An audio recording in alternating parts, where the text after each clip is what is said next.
حنفی نوجوان لڑکوں میں سے کچھ دعوت اسلامی اور کچھ سنی تحریک لڑکوں کا ایک پیارا سا سوال تھا مجھ سے. کنفیوز ہو رہے تھے وہ کہ تہا یہ بات تو سمجھ میں آ گئی کہ شہادت ہے، صحیح مسلم صحیح بخاری کی روایت کہ وہ جو ہے وہ یہودی عورت کے زہر سے طبیعت میں ضعف طاری ہوا رسول اللہ کے، اور حضرت عائشہ کے حجرے میں تھے آخری ایام میں. لیکن اور دوسری یقیناً میں اور وضاحت سے بیان کرتا ہوں تاکہ حنفی جو بریلوی اور دیوبند لڑکے ان کی غلط فہمی دور ہو.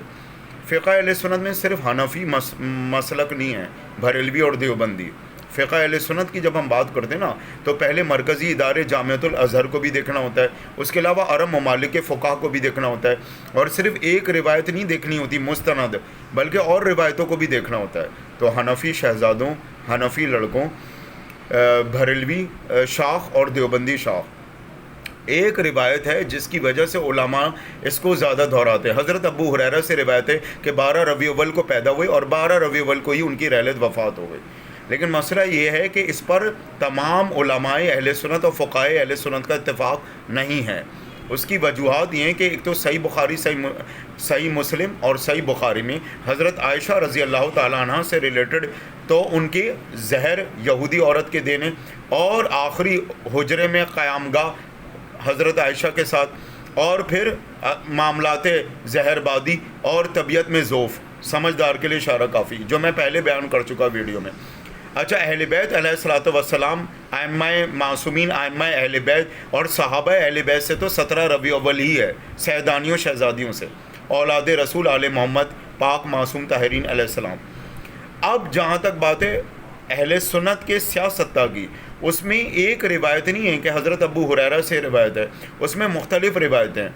اچھا، اب جو میں نے یہ بات، جہاں تک وفات کی بات ہے تو وفات بریلوی اور دیوبندی میں تو سیم ہے، 12 وفات، یعنی کہ 12 ربیع الاول. لیکن ولادت کے حوالے سے فقہاء اہل سنت عرب ممالک اور حناف دیوبند میں بھی اختلاف ہے کہ اہل حدیث کے علماء بھی یہ کہتے ہیں 8 ربیع الاول بھی سند ملتی ہے، صرف 12 نہیں ولادت کے حوالے سے. اچھا، 9 ربیع الاول کے متعلق دیوبند علماء بھی بیان کرتے ہیں، سارے نہیں مگر آدھے سے زیادہ، کہ 9 ربیع الاول بھی روایت ملتی ہے. اچھا، عرب ممالک کے سنی فقہ کا تو اس پر اختلاف ہے، کیونکہ وہاں تو بہت سے فقہ ہیں، جیسے صوفی سنی صرف پاکستان میں نہیں، اہل تصوف صوفی سنی فقہ، آپ کا مالکی فقہ، شاملی فقہ، ذہابیہ فقہ، حنبلی فقہ، وہاں تو کئی ہیں.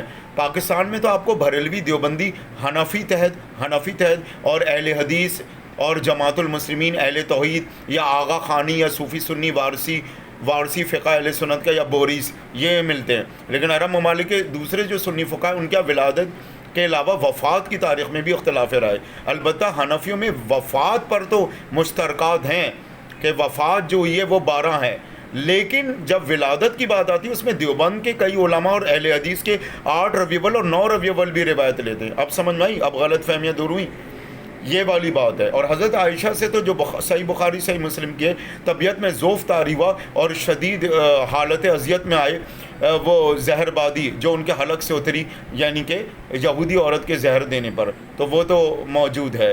اور ائمہ طاہرین، امام جعفر صادق، امام محمد باقر اور امام موسیٰ کاظم وغیرہ، بالخصوص امام جعفر صادق، ان کے والد امام محمد باقر، امام جعفر صادق کے بعد امام موسیٰ کاظم وغیرہ، تو وہاں سے جو روایتیں ائمہ طاہرین اور صحابہ اہل بیت کی، وہ بھی یہی ہے کہ زہر دینے کے حوالے سے. تو سمجھدار کے لیے اشارہ کافی. شاہ ولی اللہ محدث دہلوی اہل سنت نے رسول خدا نبی اعظم کی شہادت بیان کی ہے، شہادت سرتین میں، اور وہ یہ بھی کہتے کہ جب بیٹوں کو شہادت اللہ نے نصیب کی، امام حسن اور امام حسین علیہ السلام کو، تو پھر امام الانبیاء کی شہادت کو کیسے غائب کیا جائے یا خائن کیا جائے، خیانت کے تحت رکھا جائے. تو اور بھی بہت سے علماء، اس میں علامہ کوثر نیازی اور دیگر بھی بہت بڑے بڑے علماء ہیں جنہوں نے مختلف بیانات مختلف وقتوں میں دیے. وما علینا الا البلاغ المبین وصلی اللہ علیہ تعالی رسول الکریم. اما بعد، طیبین الطاہرین المعصومین المنتخبین المنتجبین المظلومین وَإِذَا اطاعتِ رسول اللہ علیہ طاہرین اطرت معصومین صحابہ صدیقین فقال اللہ تبارک و تعالیٰ فی محکم الکتاب المبین یا ربنا العالمین آمین ان اللہ و ملائکتہ یصلون علی النبی یا ایھا الذین آمنوا صلوا علیہ وسلموا تسلیما اللہم صلی علی محمد و علی محمد اللہم صلی علی محمد